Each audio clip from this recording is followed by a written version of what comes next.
I think we've got critical mass. It's 3 minutes after the hour. Welcome everybody. Happy Tuesday. I'm Louis Lowe, and we've got a rock star group of CFOs here ready to talk to you about how to get your company ready for sale, especially when you're not for sale. I'm really pleased to have just a great group of folks here with me. And Jenny, if you could introduce yourself, maybe we'll go around the table quickly before we get started. Jenny Sohn.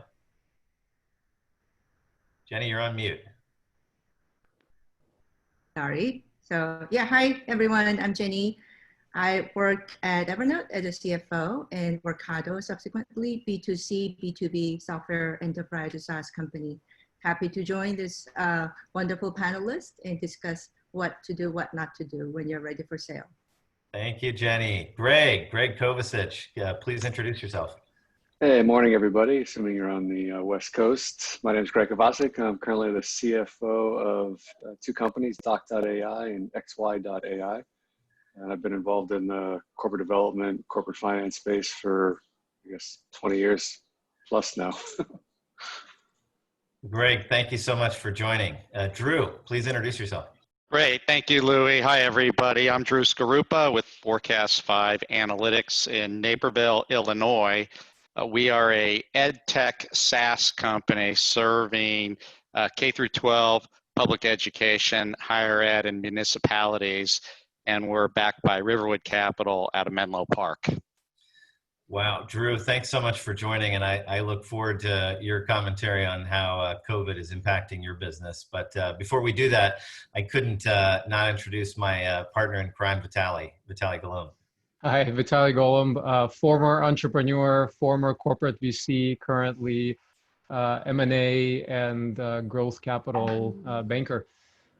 Based in Bay Area with a team in Europe as well, doing M&A transactions and raising capital for great companies. Thanks so much for joining, Vitaly. And I think we've got a great group of folks who are on the call, over 60 at this point. And this for a Tuesday morning after a holiday weekend, I think is testament to the great crowd that we have attracted. So we're going to talk about today, it really emanates from a lot of discussions I've been having with CFOs and CEOs about what they need to be doing to be ready for a sale, as the best sales pop up when things are going great and you weren't even thinking about it. And we wanted to cover an agenda today about how to make sure your financial house is in order, your legal house is in order, and what are the other things that you can be doing to take advantage of the market dynamics to be ready for that moment.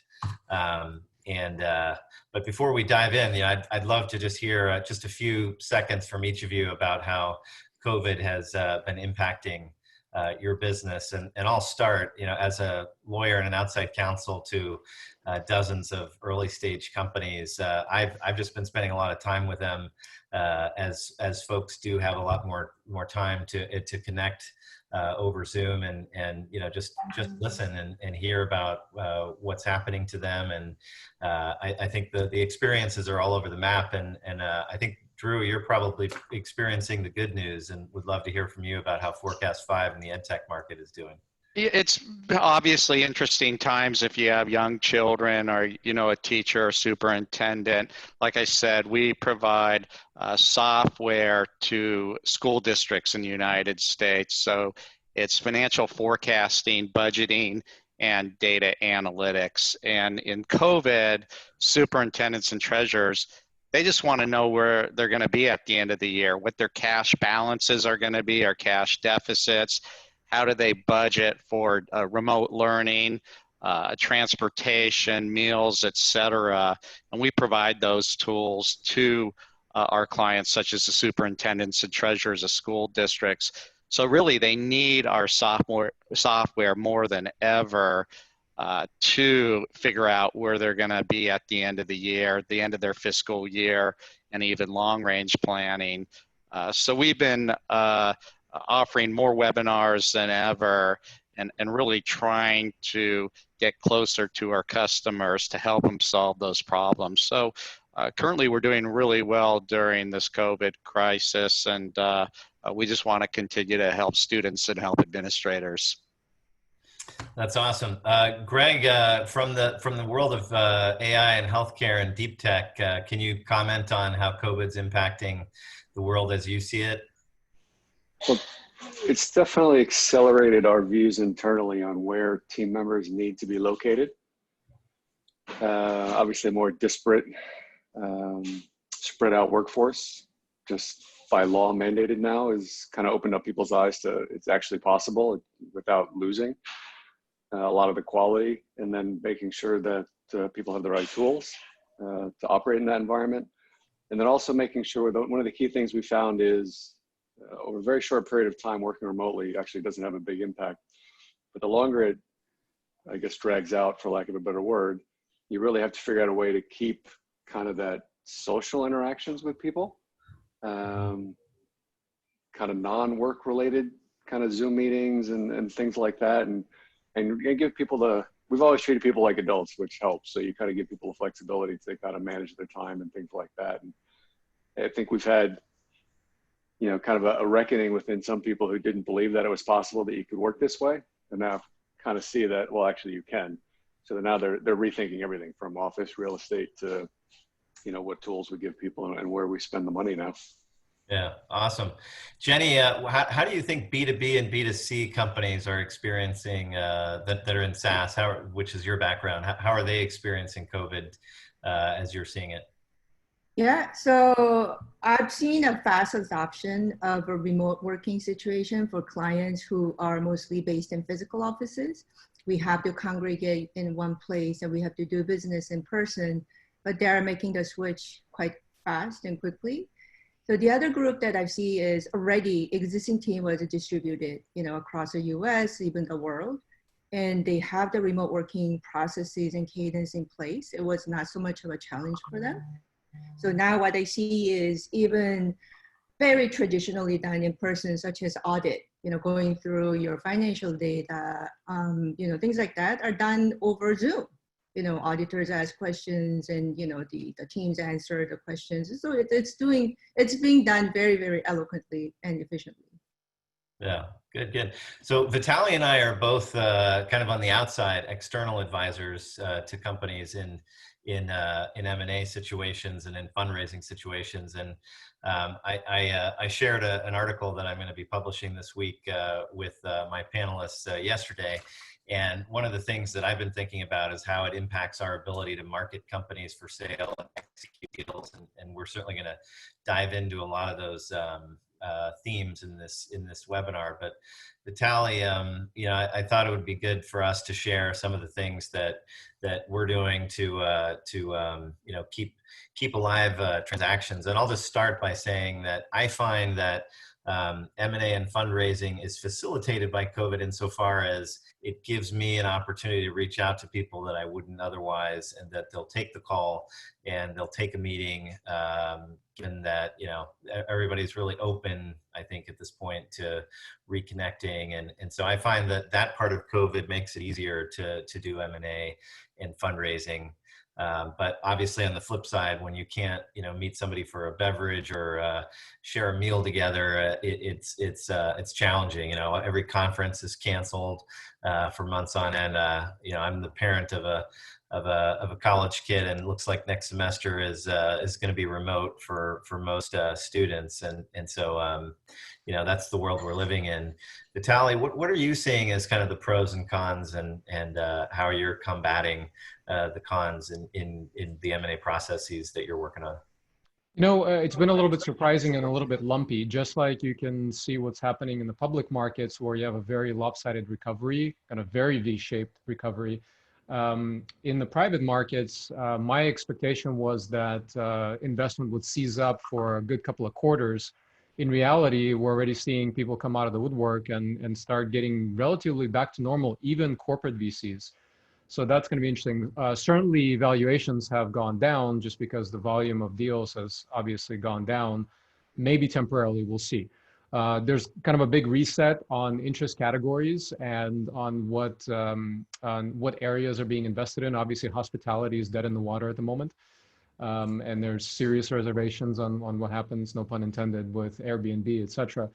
On the M&A side, we would have expected more activity, but I think there's some M&A on the large size, on the bulge size deals, but in mid-market and smaller kind of early stage deals, it's been quite slow on consolidation. So I was expecting a little bit different, that there would be more M&A going and people kind of snapping up deals and then less on funding, but it's actually been kind of opposite of that to a certain extent. So it's kind of interesting. The other thing I've been thinking a lot and talking to people about is this whole trend of people talking about people moving out of Bay Area, and now that they can work remotely, they can live anywhere.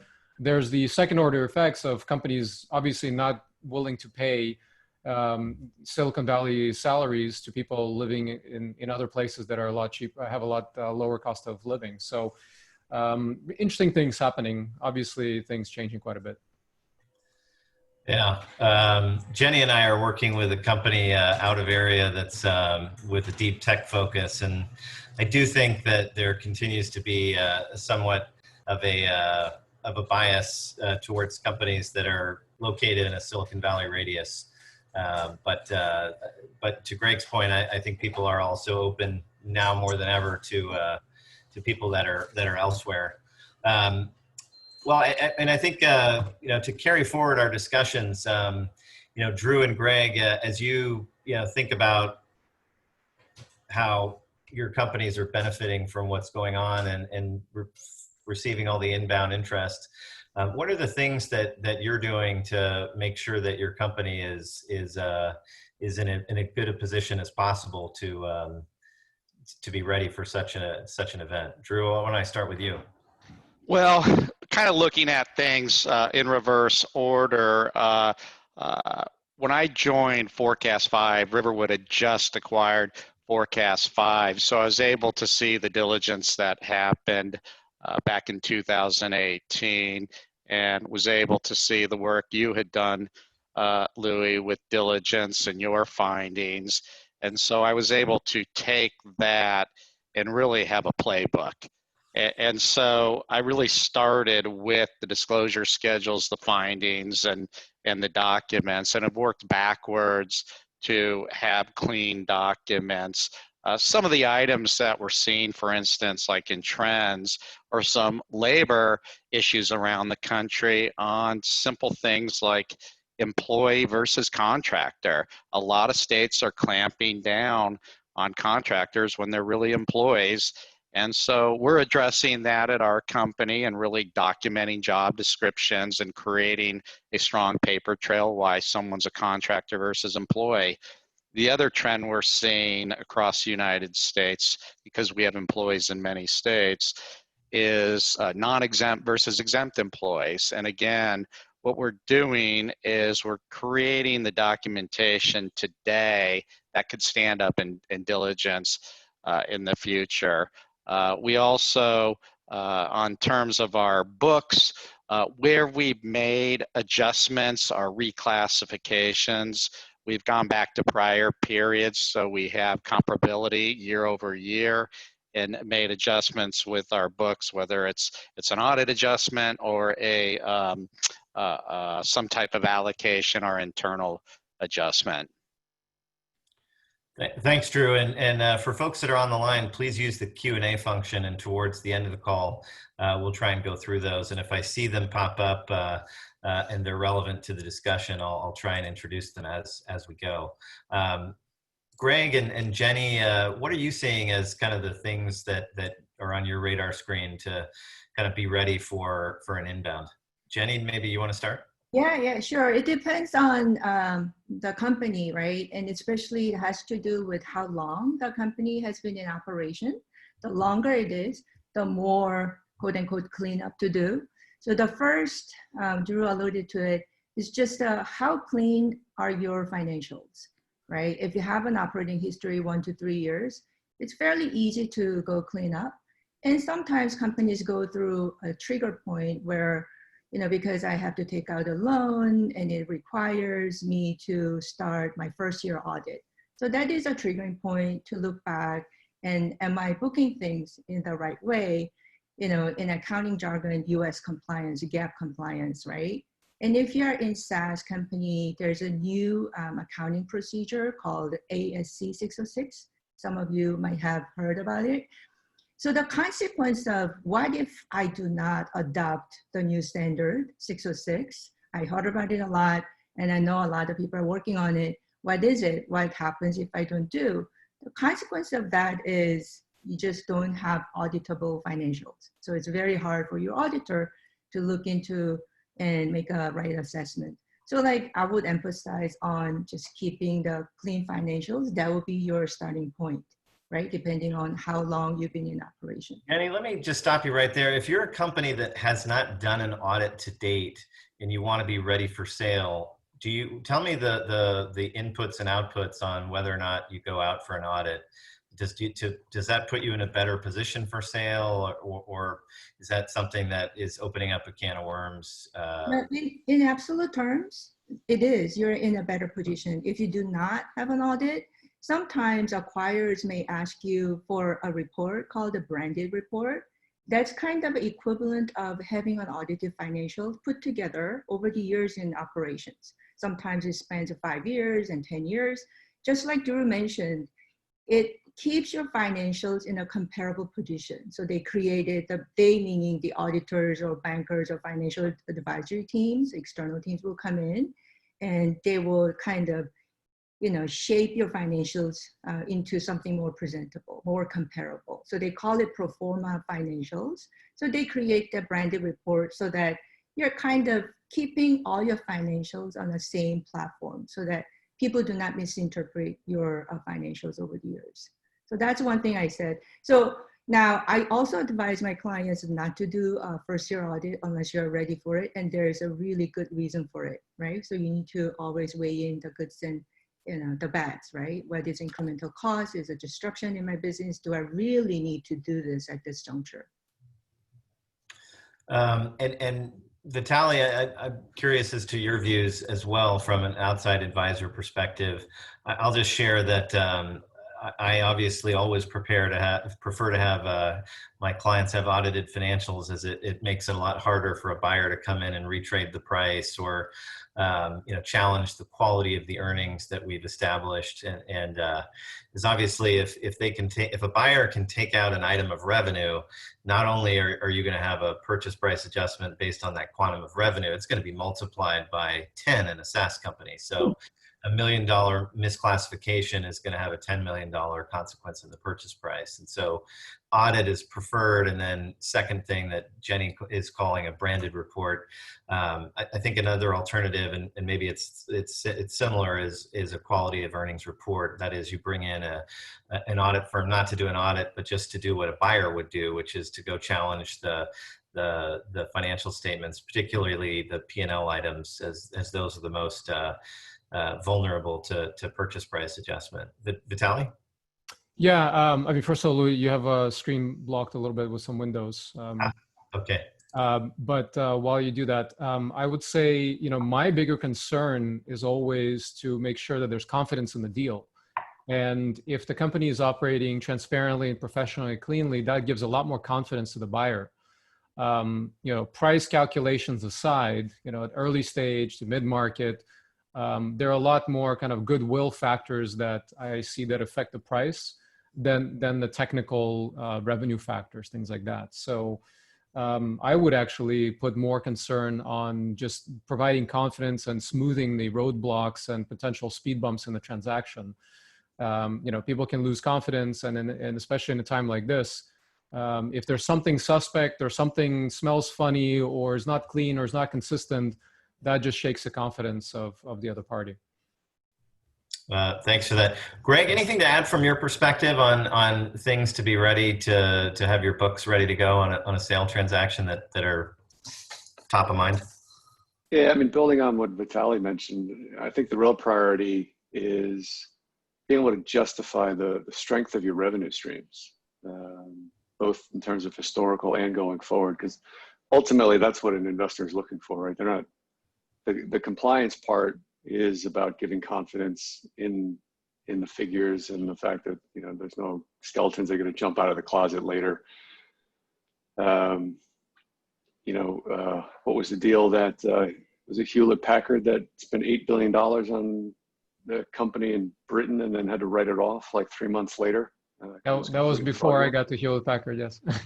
Yeah, so it's really about setting the stage for growth and giving the investors that confidence, and having a clean, quality, competent set of records just gives people confidence, right? I mean, it's a good analogy is if you go into a bank, and everything's sloppy and branches falling apart and it's unpainted, like, are you going to put your money there? Like, even if it had Citibank on it, you're probably not going to put your money in that branch.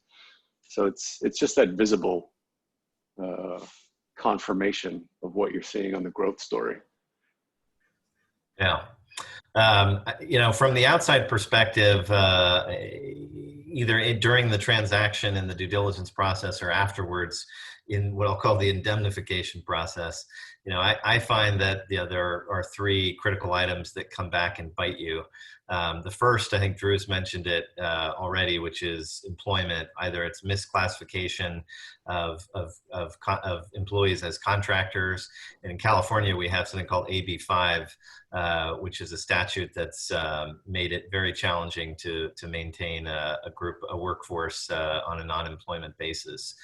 And then two, in employment, there's the classification as exempt or non-exempt, and whether or not you should have been paying them overtime. So that's something that often buyers will challenge either during the process or after. And so getting your house in order now and making sure that you won't have a post-closing obligation is really important. The next thing I would say is sales tax. I find that companies do a very good job paying their franchise taxes and their income taxes in the various states that they're owed, but not necessarily sales tax, and that buyers come in after the fact. And when there's either a sales office or sales people in a particular state, that a buyer will either during the M&A process or after the fact wonder or think that they should have been paying sales tax. So that's something that it comes back to bite you. And I think this goes to what Drew, Greg, and Jenny have all been saying, and that's just good financial hygiene, which on this slide we're calling processes. But if you have a good process in place, you're going to have good financials. And if you don't have good processes, there will be errant entries or things that should have been entered in the financial system that weren't. One funny example I had was I closed a deal. This was maybe 10 years ago, and the seller had written a check to pay for a large item of equipment and didn't enter. I guess it was in the days just preceding the closing, and they didn't enter the check into the debit entry. And so the buyer, the check was then cashed by the recipient a week later, and the buyer had paid in the working capital adjustment cash for that amount that hadn't been debited, and so rightly said, hey, whoa, there's a check that just came in for $500,000 that was on your nickel, and we had to go back and recover the monies, which is not a place that you want to be in. So those were some thoughts about how to keep your financial house in order. As we kick off a process or even think about having a process, Vitaly, what are some of the things that you want to make sure are in place from a legal perspective? Yeah, I mean, ultimately, when you kick off the process, you put a lot of energy and effort into presenting and generating interest in the company. And that can all be completely destroyed at first contact with kind of real questions about the business. And if very simple things come up on the legal side, contracts with major customers or IP, etc., all of a sudden, again, it's like, one of the key factors that's a little bit counterintuitive or non-intuitive is that when things start smelling fishy, that can kill all the efforts. And nothing is worse than just looking disorganized or kind of backpedaling on different things. So that's really important, to really run a clean shop all the time and make sure that all the I's are dotted and all the T's are crossed, and your lawyers have looked at everything, and don't just put it on the sidelines, but really take it to heart and clean it up. It's like, you're going to sell a car, you should detail it, and you should do the same thing with the company to prepare for that process. So Drew, as a CFO who's of a company that's experiencing hyper growth, and I would venture to guess not for sale, what are some of the other legal things that you're focused on to make sure that the day that a good offer comes in, or that your owners decide to sell, that you're ready to go? Yeah, you essentially have to be ready for a data room. So some basic blocking and tackling items, making sure you have all your contracts in a secure folder that you could quickly access and eventually export to a SaaS-based data room. Also, knowing the answers to your contracts before a buyer finds them, meaning if you have exceptions, if you have limitations on change in control or assignability, if you have some IP ownership issues, indemnification, most favored nations, things like that, that you have a log that keeps track of all these types of exceptions. So when counsel for the buyer comes in, you already know the answer. Nothing's going to be a surprise to your CEO or your board or investors. You have that listing of exceptions. You could try to address those exceptions prior to a sale process, or you just know it going in. I would also encourage, if you have it in your budget, to implement a contract management system. When you're in hyper growth, a contract management system is very productive for an organization, especially a SaaS-based organization. Some companies may not be able to afford $30,000, $40,000 a year annual license fee for a contract management system, but if you can afford it within your budget, then I would encourage it. The other things to look at, if you are involved in, let's say with HIPAA like Greg possibly, or ed tech like myself, take a hard look at your privacy policies and terms of service. We have the California Consumer Privacy Act. New York, Texas, other states have pretty strict governance around privacy policies. And even terms of service, you may be licensing other people's technology that require you to flow down certain terms and conditions back to your users. And you'll find many companies out there that don't pass these flow throughs. And that's all going to come up in diligence from a buyer, and they're going to make you go get your customers consent to that.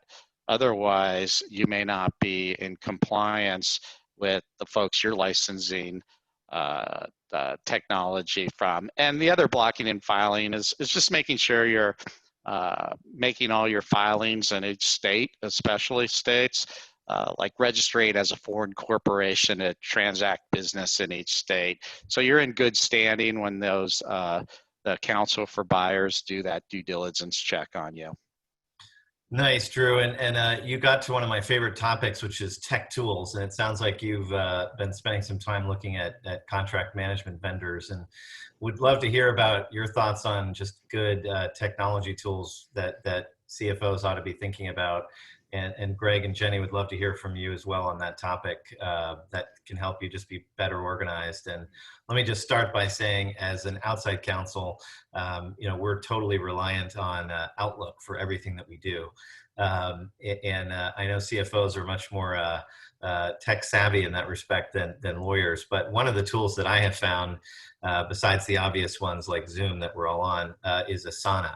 And Asana is a task management system that you can assign a task, and it's really helpful when you're working in remote environments where you can keep track of who was tasked to do what and know what the status of that task is. But Drew, Greg, Jenny, you may have some other cool ideas of tech tools that make life as a CFO easier.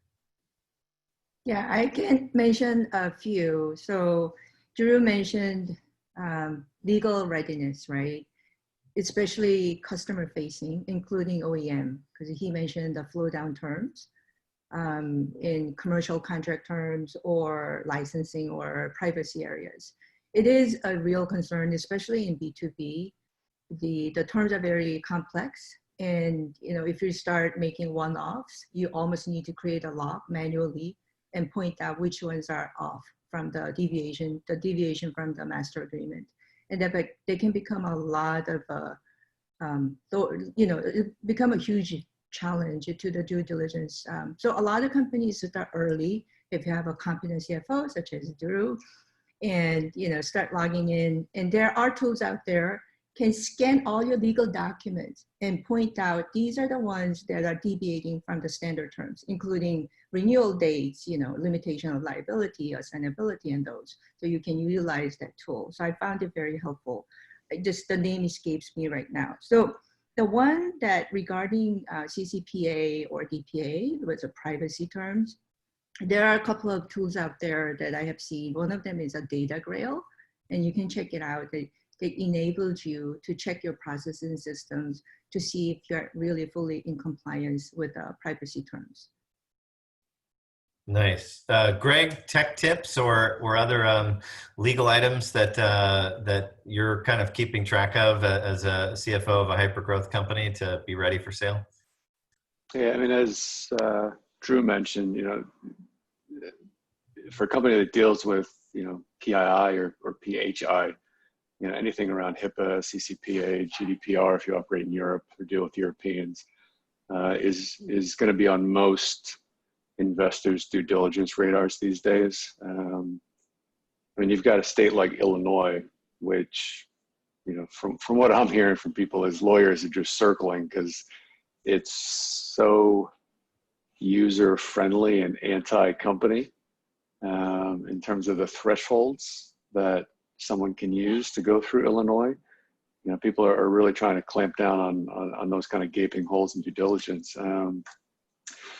I mean, ultimately, the tools are designed to root out all the kind of the busy manual labor, right? So, a thing like Carta for managing a cap table for a startup can be really useful when you're trying to balance issuance of convertibles, shares, options, warrants, and the like, and getting people past trying to do it all on Excel. And then obviously contract management systems, Drew mentioned, really important. It's very rare as a startup that you are not basically tied to, the 800-pound gorilla clients that basically say, here's my terms.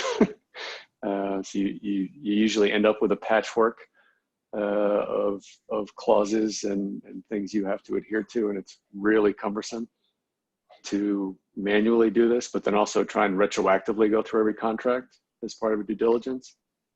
And then I would just say, communication tools, now are of vital importance. We're a big user of Slack. I personally don't use it because, between phone, text, email, people have enough ways to reach me if they need to reach me. They don't need a fourth.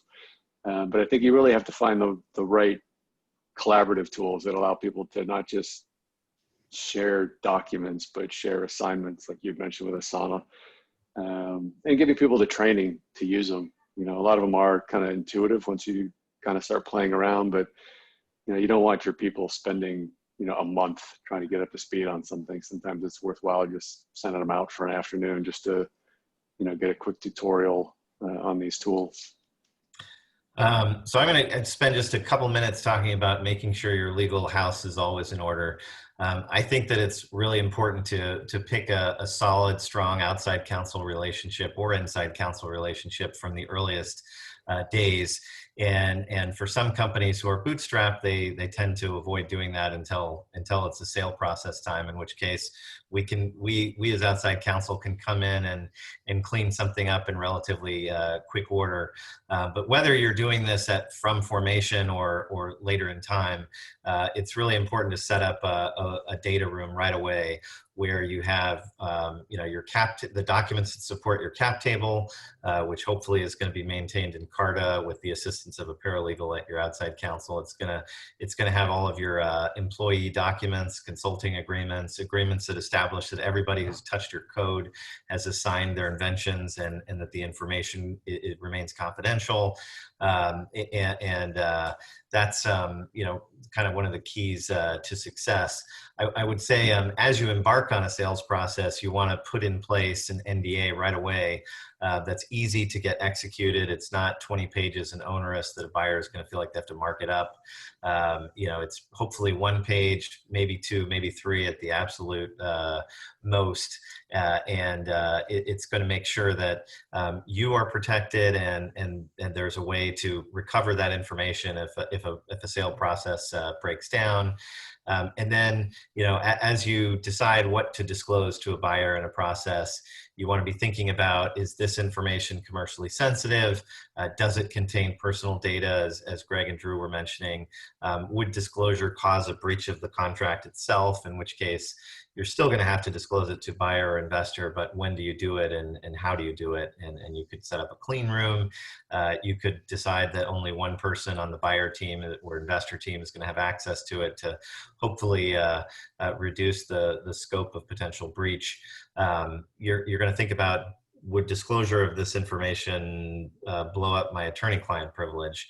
And does it contain information about the sale process? So oftentimes board minutes might contain information about a sale process. So would you have redacted versions up in a data room? Those are things to think about as you set up a data room. But right at the outset, at least having one that's hopefully stored in the cloud in a secure way and is complete, and hopefully shows whatever holes there are, I think is really helpful. Finally, I wanted to add on to something Drew said. A lot of these technology tools are very expensive, and you're not going to want to spend $50,000 or to buy a license. And a lot of your outside counsels, however, are already going to have subscriptions to these products. And so, Jenny, you were talking about a product that will tell you if the contract deviates from standard terms. I'm not sure which product you were talking about, but the product I use for that purpose is called Kira Networks.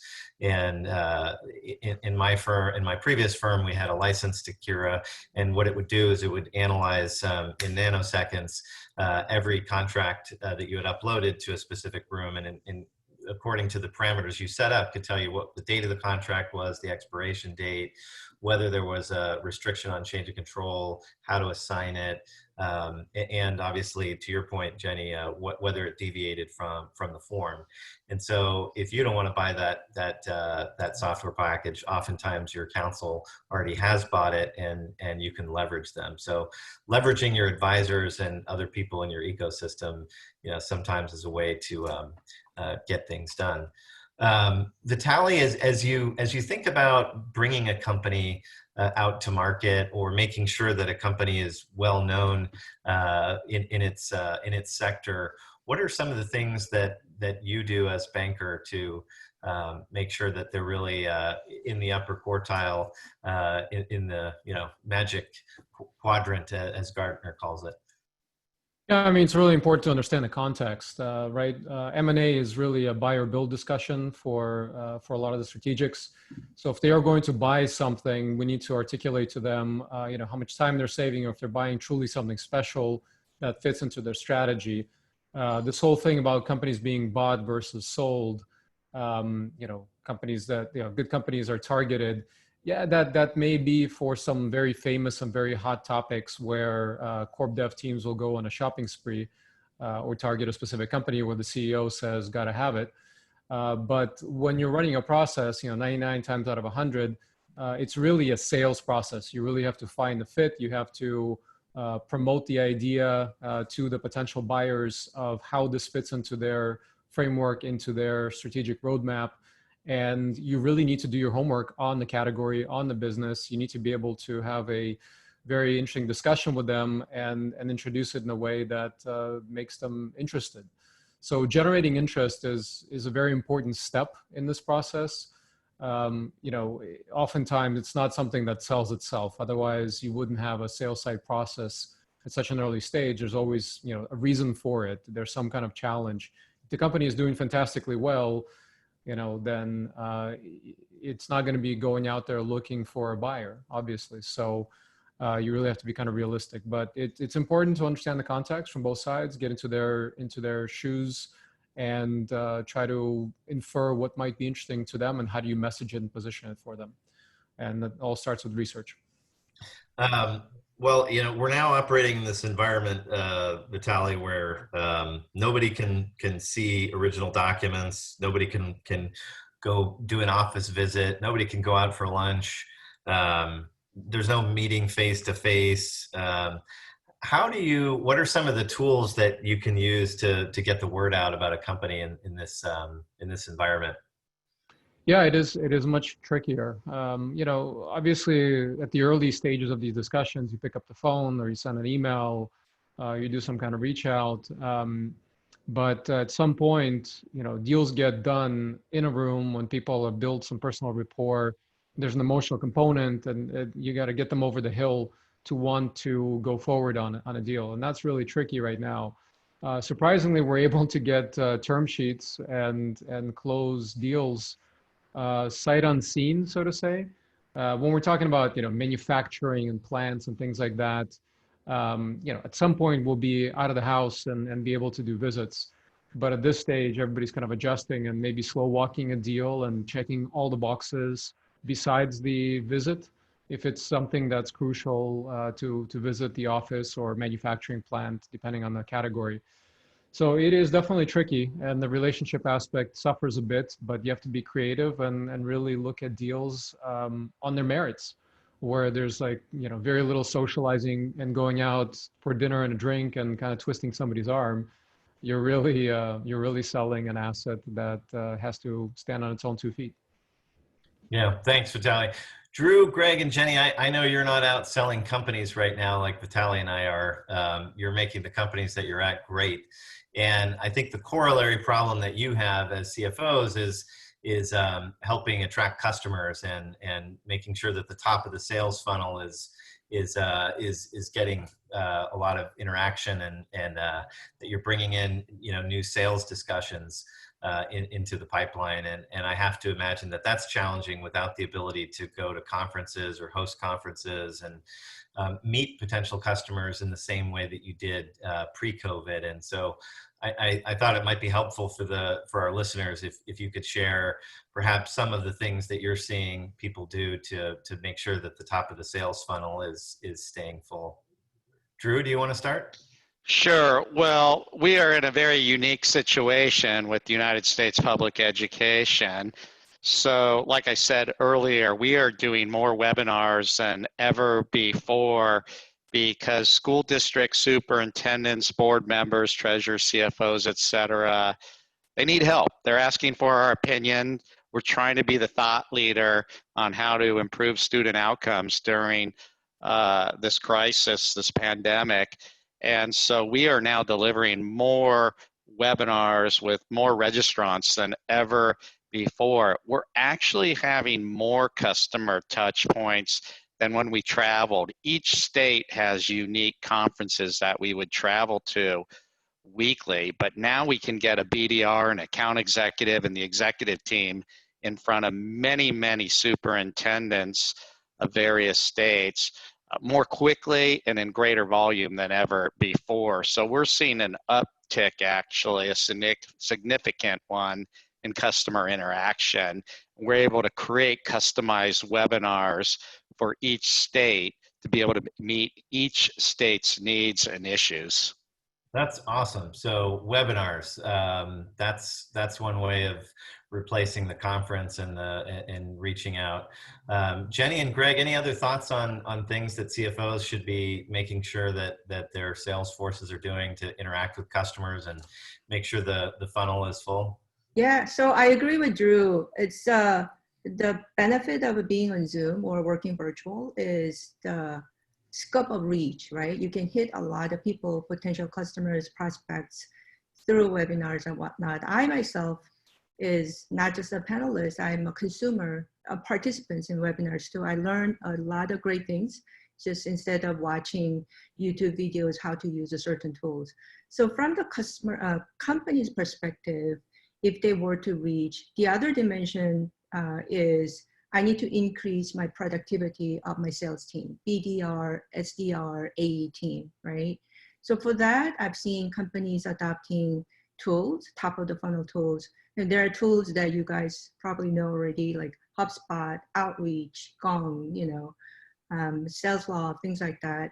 Top of the funnel, link it to Salesforce and whatever you have as a CRM, and just make sure there's very little as possible friction point in your sales process. And one BDR, SDR, AE can do a lot more by automating workflows, by managing a lot of different contexts and know where they are, right? So that I have seen quite a bit. It's catching up really, really much. Greg? Yeah, one thing I would add is, I think COVID's really exposed how inefficient travel is from a sales standpoint. Yeah, from a relationship standpoint, it's absolutely crucial to kind of closing that last mile. But from an actual sales process standpoint, I think a lot of finance people are now having the data points to show just how much travel really is unnecessary, which then allows you to invest a lot of that money back into other tools. And if you're fortunate enough to be in an industry that's not massively impacted, like obviously if you're trying to sell to hospitality right now, you're probably just wasting money. But for any other industry that's not massively impacted in a negative way by COVID and all the restrictions, is you now have everybody in the same boat, right? Where everybody has to participate in webinars, use Zoom, use these online tools. But fundamentally, at the end of the day, the basics of the sales process hasn't changed. It's still understanding the fundamental need that your potential customer has, and then developing basically the story on how you're the best positioned to satisfy that need and give them the greatest value. And I think now you have the ability to do that on much greater scale in the initial stages, and then winnow that down, proportionally, without having to, spend a lot of time and money traveling around the country or the world. Yeah. Thanks for that. Really, really helpful tools. I think some other things that we haven't talked about are newsletters linked to HubSpot or some of these other CRM systems. One other tip is when you're looking for a CRM system is to look for one that also has a contract management plugin. I think that can be a really helpful tool to bridge the sales force is to bridge it to contract management. I could jump in on just one point on that. I think given the explosion in content that you're seeing now, it's really important to not try and be all things to all people in your messaging, but really target that message in a personalized way. So you're going to need more iterations to effectively reach that scale, because if you try to be all things to all people, like you have 1,000 cable channels and you probably watch 4 of them, right? There's going to be a lot of noise, in the market now. So you really have to figure out in a personalized way how to get that key message across to your potential customers, and not try and do a spray and pray. Well said, Greg. And that is a perfect segue to our next topic, which is aligning with the market dynamics. And Vitaly, as you work with a lot of companies that are coming out to the market, whether for a fundraise or for a sale, and this webinar really is about making sure your company is ready for sale. How are you helping companies align with market dynamics? This is really putting on my VC hat, where you really have to look into the future and try to understand what's going to happen in a few years when this company is going to hit kind of the apex of the trajectory, or this technology. And it's that old Wayne Gretzky quote about trying to skate where that puck is and understand what's going on. Internal teams will do this. The quality will vary quite widely depending on the company, on how good they are at projecting where things are going, and honestly, how much air cover they have to project further out than a couple of quarters. Same thing, you know, if you're out there raising capital and then you decided, hey, we're going to try to sell, you know, the message also has to carry. You have to kind of adjust a little bit and understand where your category is headed, what the overall, you know, market dynamics may be. So for example, you know, I find myself giving advice to companies touching hospitality in any way right now, trying to go out there and fundraise, to not do it because they're not going to find a friendly audience. When you're selling, you need to figure out how to get the messaging right. And maybe, you know, this is my perspective on it as a very much marketing focused person before I ran an agency. And then I was on the entrepreneur side, and then on the venture side in a large corporation. So, you know, you really have to kind of understand the strategy and how the puzzle pieces fit. A lot of times I see people kind of floundering around and they don't really see the greater context of what they're working on. And at least it's a waste of time. At the worst, you know, they're missing a lot of opportunities of how to direct their technology, their uniqueness into something that is much more interesting for the market. And you know, segueing that into your sale process. So you've researched your competitors. You've really thought about the future and come up with a vision about where you're going. You know, at that point, you know, how do you research your potential buyers, and how do you then design an outreach program from there? You really have to identify those gaps that you're trying to fill. So if you get somebody interested with, let's say, that teaser, you have to be able to articulate to them, how is it that this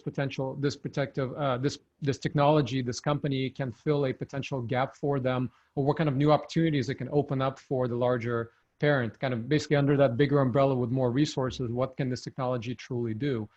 That's a really important area to be able to articulate immediately. A lot of times they'll understand on their own, but kind of objectively speaking, you want to also be able to present this idea and not just show a list of assets or a list of technology and let them, you know, go off into a room. You really have to be able, this is part of the sales process, right? Is the salesmanship is right here. Awesome.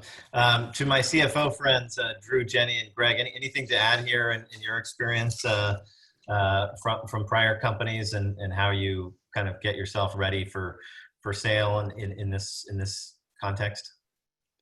It's really about just execution. At the end of the day, it's, you know, having a solid product management process where you know your customer and the voice of the customer, and you're solving your customer's needs and incorporating it into the roadmap and executing on the business. And you know, when you execute and you have happy customers, and in our world, you know, it's primarily measured by churn. If you have a low churn, you're going to have happy customers, and the industry's going to know about that customer satisfaction, and that's going to get back to bankers, PE firms, and buyers. I agree with that. So especially in SaaS, a very metrics-driven business, right? So you measure every dimension of your operation. You know, it's just a mind-boggling number of metrics. But if you get that down, the word of mouth, the power of customer feedback, and just the ecosystem resonating with you is very powerful. Thank you, Jenny. Greg, anything to add? Yeah, I would say it's just the network effect, right? It's making sure that when a potential investor is out there doing their research and where to put their money, that your name is coming up repeatedly with the people that they're talking to. So, you know, if you're servicing big customers, you know, you want to make sure that, you know, you're doing everything you can to satisfy their needs, you know, be considered an awesome partner in growing their business, you know, mission critical, if you can be. You know, if you're on the consumer side, you know, it's probably more of a, you know, traditional marketing route in terms of, you know, word of mouth, you know, business press, things like that. Awesome advice.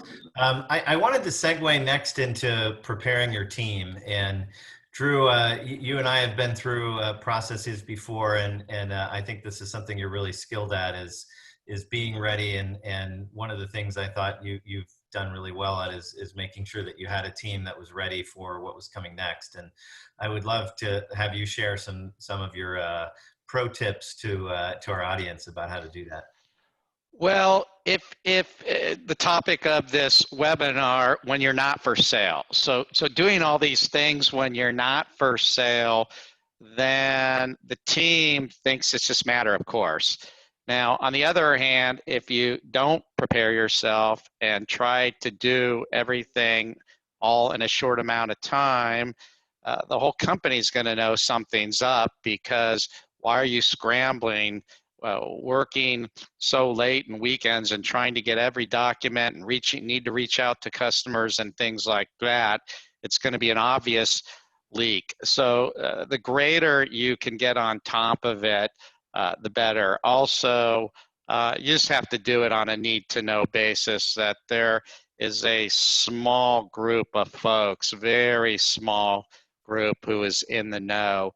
For me, having a very trusted controller at every company I've worked for is critical. Someone who has been involved in private and confidential transactions, whether they were an auditor or at their prior company, is important. But I would just say keeping that group to a very, very small group, and trying to make the process more ordinary course than something unusual. Jenny, Greg? Yeah, I agree.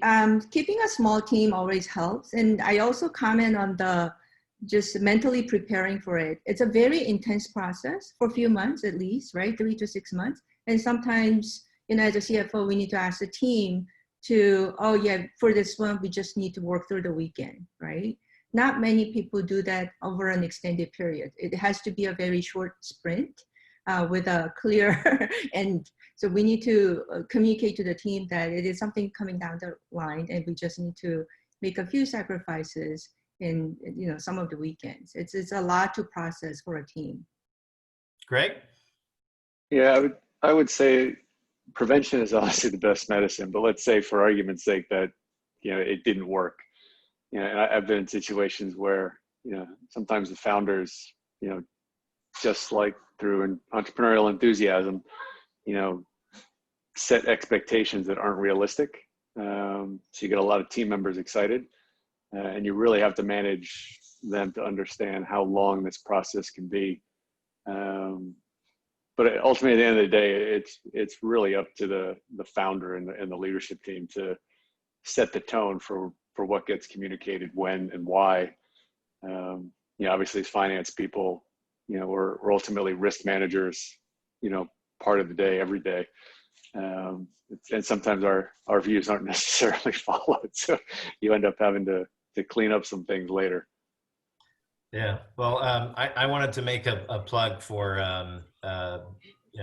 making sure that you have the right advisors as well. And in terms of banking, a lot of CEO founders and entrepreneur and leadership teams think that the time to hire a banker is only after you've decided to sell.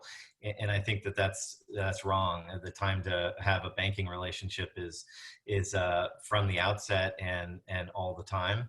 And I look for people as bankers that have deep sector expertise and deep relationships in a specific sector, because I think they can add the most value in terms of what's going on in your industry, who the players are, where the product roadmap is going. And so having that ongoing relationship is something that can be really, really helpful. And obviously, selfishly, I'll say that having a counsel relationship from the outset and on an ongoing basis will help you be ready and really most take advantage of the circumstances that you find yourself in. But Vitaly, before we move on to the next slide, any thoughts on that? Yeah, it's funny. Right now, I've had a number of companies in the last few weeks that I've talked to, and CEOs and founding teams that thought that they're ready to sell. But when we did a quick analysis, I ended up talking them out of the process because their expectations, as I think Greg just said, it's really important to align and understand that the process can take 6 to 12 months, that there could be, no light at the end of the tunnel, that maybe strategy needs to change, or you run a dual process where you're raising money while you're looking for a potential buyer. And you have 2 sets of documents and 2 sets of processes and 2 separate approaches and messages. And a lot of times it just helps to have this objectivity of somebody looking at your company. You know, you're kind of stuck inside this whole time and you're looking from the inside out, and it might be confusing or you're not really up to speed on what's going on out there. But experienced teams will be able to give you the objectivity, will be able to counsel you in the right direction, and make the right decision with more data points. It's not always about just, you know, using that hammer if that's the only tool in your toolbox. A lot of times, you know, doing some kind of a combination or creative strategy in this process to really hit the goal of the company, which is, you know, either exit because there's some reason for it, or raise more capital to kind of fatten up the goose and get a lot more value out of the company with a little bit more patience, or a combination of factors to see what's out in the market. Yeah, absolutely. Oh, thank you guys. I think we've covered the central material that we wanted to get covered during this webinar, and we're going to move to Q&A for as long as we have an active audience. And so maybe 10 minutes. And I think the first question comes from John Dogru, and I'm going to send it over to you, Vitaly. And what's the most ideal approach to court a buyer? Should you go through a broker? How to pick a broker? If you have a deployment with a big company or strategic, how do you court them, and other avenues that you've seen people get noticed? Yeah, I mean, it's a really sensitive subject. Certainly, if you're hiring advisors to do the process for you, that already sends a certain message that's much more serious than kind of a casual discussion with a partner. Certainly, if you're reaching out to your competitors for potential acquisition, I ended up selling my company years ago to my biggest competitor. Ultimately, that is really sensitive because you need to understand how serious they are and what you're going to disclose to them when. Experienced advisors are able to manage that process well, hopefully. Certainly you want somebody with sector expertise, Louis, as you said before, because they will have the connections, they will speak the language, they'll speak the lingo, and they'll be able to articulate that positioning of why this deal should be of interest to any particular buyer that much more. So it's very, very important to pick the right advisors. Don't try to do self-help on this unless you have somebody coming to you and you've done this before and you're confident in being able to get the best value out of the deal. You know, this is not the time to be stingy and try to save costs, because the difference could be kind of make it or break it. Either, you know, the deal doesn't happen, or if the deal happens, you might be leaving, you know, half the money on the table, right? So you really need to do it properly. Hey, thanks, Vitaly.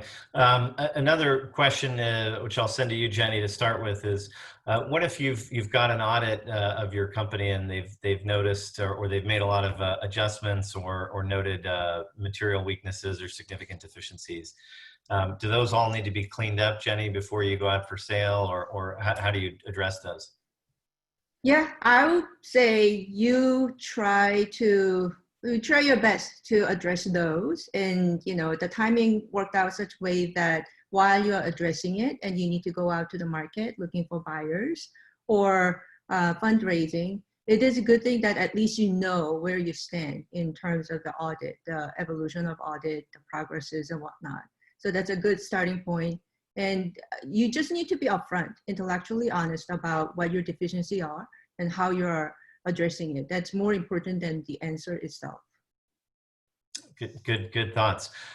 Drew, I'll send this one to you. I think Forecast 5 is mostly a U.S. company, but I know you've been CFO of companies with significant international operations, and we haven't really touched on this, but there are a couple of questions about how to get those operations ready for the scrutiny of a buyer, and any tips you have at managing a global company and the ex-U.S. operations that will get magnified in a diligence process.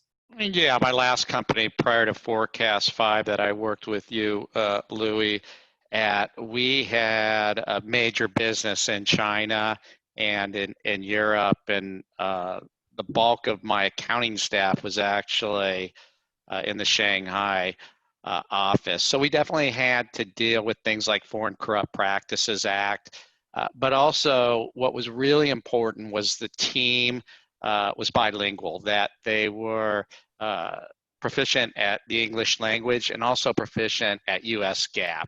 So many times you acquire a subsidiary overseas, or you form an office, and they're going to have books, especially in China, that books that need to conform to Chinese law. But you also need a strong team who could create US GAAP books.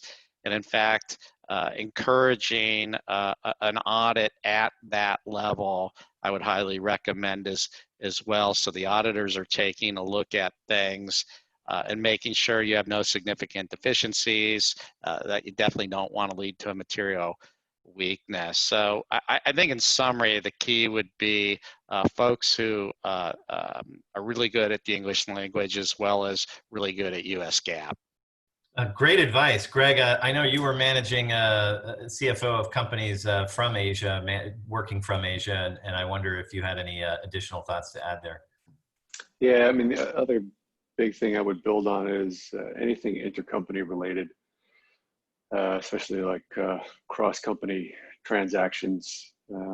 Those tend to get heavily scrutinized during due diligence because it's very easy for a potential investor to raise red flags as leverage.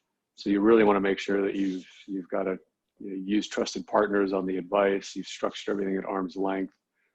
You've documented everything as to why things were done the way they were.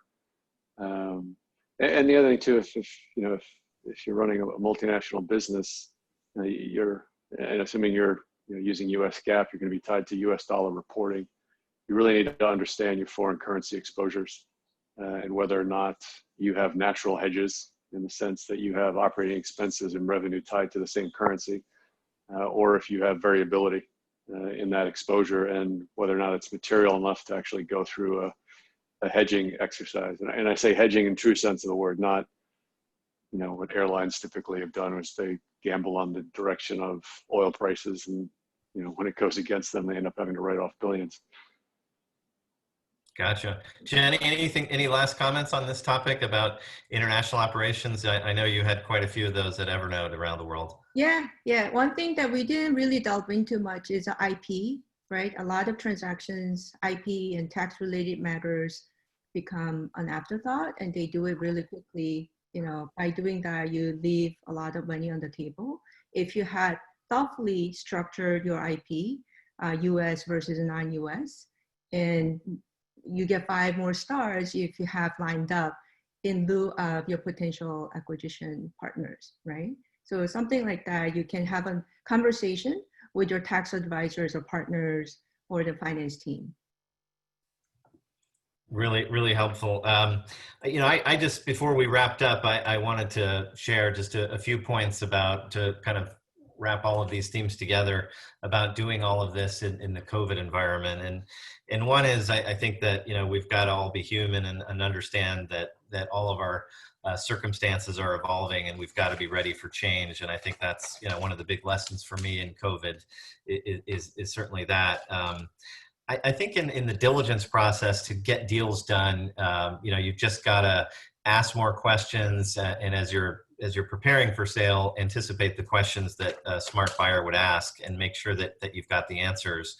And if you're a buyer, it's asking questions and asking more questions so that you can build your confidence.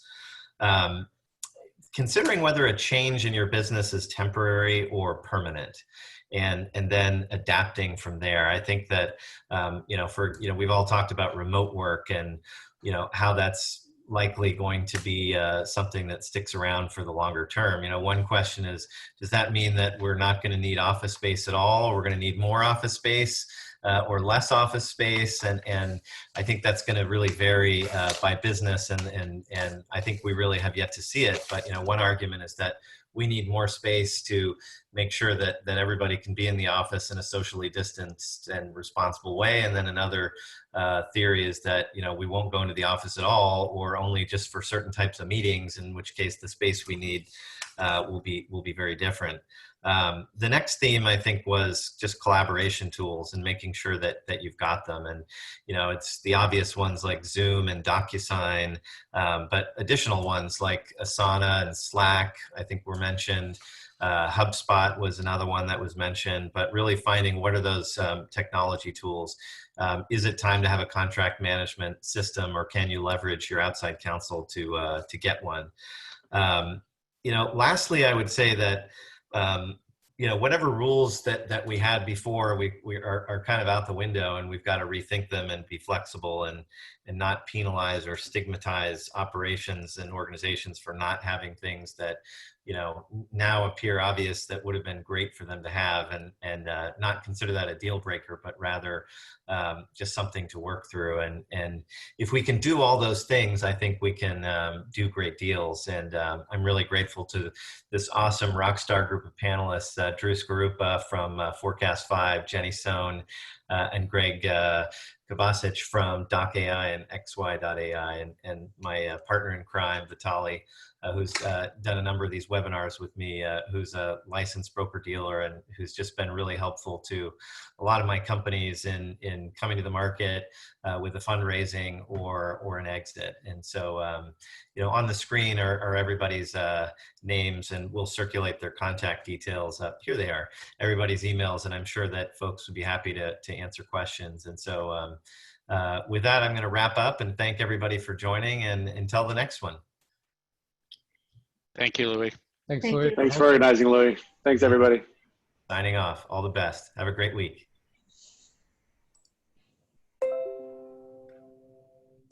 And we're out.